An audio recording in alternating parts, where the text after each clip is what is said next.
Hey, we're going to be talking about the Quneo right now, which is actually it might be. I don't want to say it's my favorite, but it might be a favorite piece of equipment that I use, just because it has so many different facets and dimensions to like how it can control sound, and it can even control video as well. So it really does whatever you want it to do. Um, So right now, the way I have it set up is pretty much totally custom. These four faders right here are for various channels. So this is loops 1 through 4, and then loops 5 through 8. This is the overall output of any tracks or looping that I have going in the background. It's pretty much only looping. I don't use a lot of tracks. This is the percussion section for whatever I happen to be using. It's a fourth bit for sound effects and that kind of a thing. These four control effects on the loops. I believe I have this on reverb. This goes to another bank and then allows me to do delay, and these others do the same thing. Now what's kind of cool about this is, if you can see, you can see I'm scrolling up and down in that red box. This controls that, and this goes sideways. So right now I can actually select, different clips if I want to play. Say I scroll down here and I'm going to go to this beat right here. So I can control the volume of this right here, bring it up and down and that kind of a thing.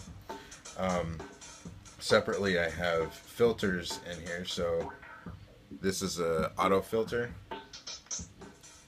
And then this down here is a granulator. If I move, it's based on pressure, and then also where my finger is on the box. You can hear that a little easier on the auto filter. So this is, say this is the X and Y axis right here.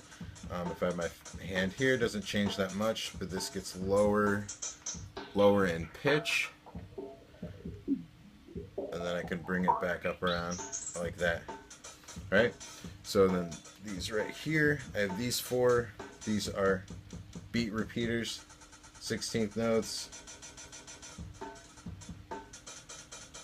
8th notes, triplets, sextuplets right there, right? And then you can take this a little bit further. I have it so that I'm programming different channels. I can change the routing. So this allows me to turn on the routing for some glitch effects that I have that I'll show in a separate video. This is the beat repeating for loops and for beats right here. This is a general dry signal right here, which I'm going to turn that off because I already have it coming out right here. This may seem a little bit strange, but each of these lights is basically like a channel being turned on or off, or like a certain kind of routing turned on or off. That's how this whole area right here is set up in that way. Yeah, the next bit here, so this turns on the synths right here. So if I have, there we go. So let's say I want to play different synths. I've selected all three, and overall output's off. I can take that down, and now you can hear that. So that's all of them. I'll turn this one off. So that's on and off basically, and that deactivates them right there. So it's a really cool piece of equipment. All these filters work just kind of seamlessly together. So let's say if I wanted to go ahead and make some sort of a loop or something like that, I could go ahead and start. This is already on, right? So I'm gonna go ahead and play a loop on my viola.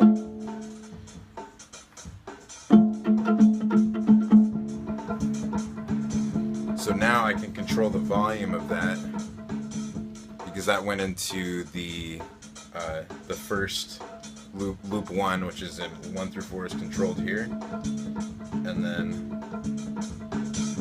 that brings up the drums, right? So this is a beat repeat for all of them. I turn that off here, this is a filter for the loops. Yeah, it's like a little wild.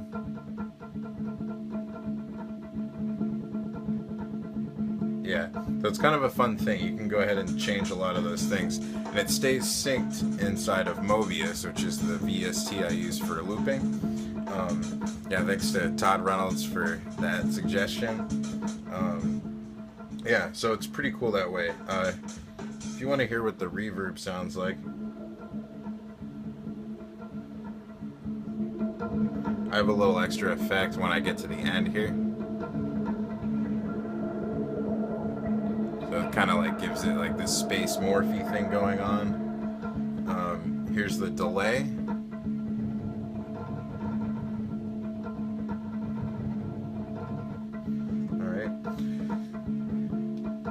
So just generally, the way I use the Quneo is kind of it's the main, you know, it's a mixer, basically.